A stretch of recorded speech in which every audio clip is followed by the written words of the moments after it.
content limited production, celebrating extraordinary lives past 80 and still making impact.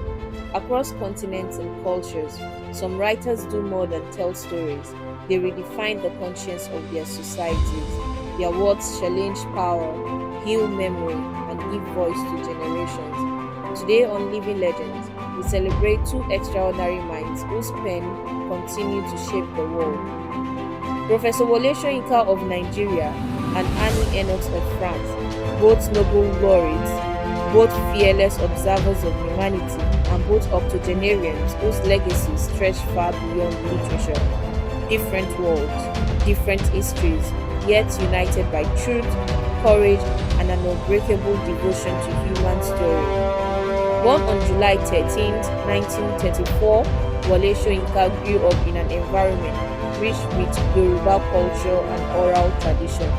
His early curiosity, shaped by his parents and the vibrant intellectual circles he would later join, eventually found its home in writing and theatre. Soyinka's work cuts across drama, poetry, memoir, and political essays. His plays, Death and the King's Horseman, Kongi's Harvest, The Trials of Brother Jiro became windows into African philosophy, power structures, and the tension between tradition and modernity. But Soyinka is more than a writer. He is a defender of freedom. During the Nigerian Civil War, he was imprisoned for speaking out against injustice. Yet, even in solitary confinement, he wrote, proving that a determined mind cannot be silenced. In 1986, he became the first African to win the Nobel Prize in Literature, an honor recognizing his ability to fuse art with activism. He has since received the Anisfield Wolf Book Award, the Any Literature Prize, the Academy of Achievement Golden Plate Award, the Europe Theatre Prize, cementing him as one of the greatest dramatists and moral voices of the modern era. Today, in his late 90s, Wole Soyinka is still active, still writing, still speaking, inspiring, and is a symbol of intellectual courage whose voice commands respect across the globe.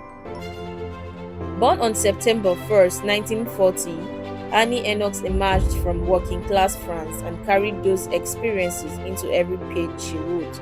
Her writing style, deeply autobiographical, sharp, honest, and socially conscious, positioned her as the literary conscience of modern France.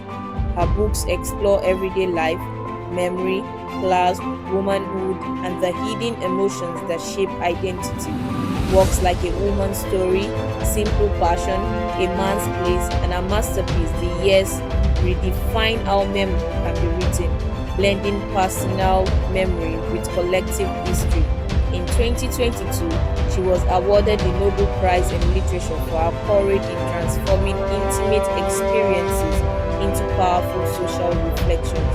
In her 80s, remains an active commentator on society, still writing, documenting, challenging the world to look inward. Though their worlds could not be more different, Soyinka shaped by African political realities, Ernaux shaped by European social memory, they shared the same literary heartbeat.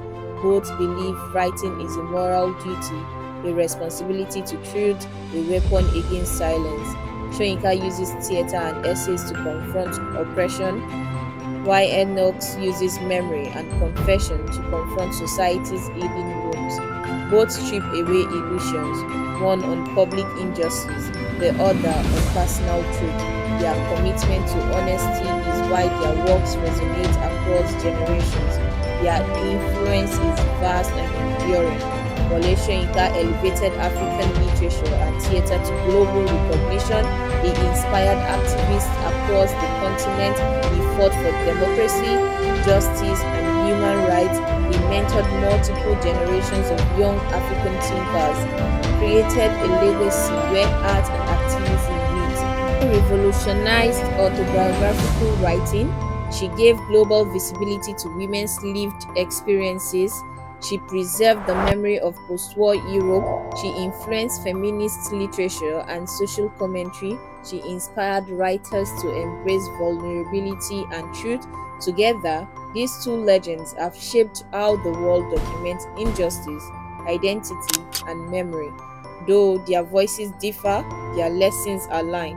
Wole Soyinka teaches, speak truth fearlessly, even when it unsettles society. Freedom must always be defended. Art must challenge power, not entertain it. Silence is the ally of oppression. Annie writes, what you fear, that is where the truth lives. Memory, even painful memory, liberates. Your story is not too small, it is part of humanity's record. Vulnerability can inspire change. Their combined wisdom is a message to every generation. Be courageous, be honest, and use your voice. The world depends on it. As octogenarians, Wole Soyinka and Annie stand as guardians of truth and chroniclers of the human experience. Their works continue to educate, provoke, and inspire, proving that great writers do not fade, they illuminate the path ahead. This has been Living Legend, celebrating octogenarians around the world who remain active, influential, and deeply impactful. Thank you for watching. Please like, share, and subscribe for more inspiring stories.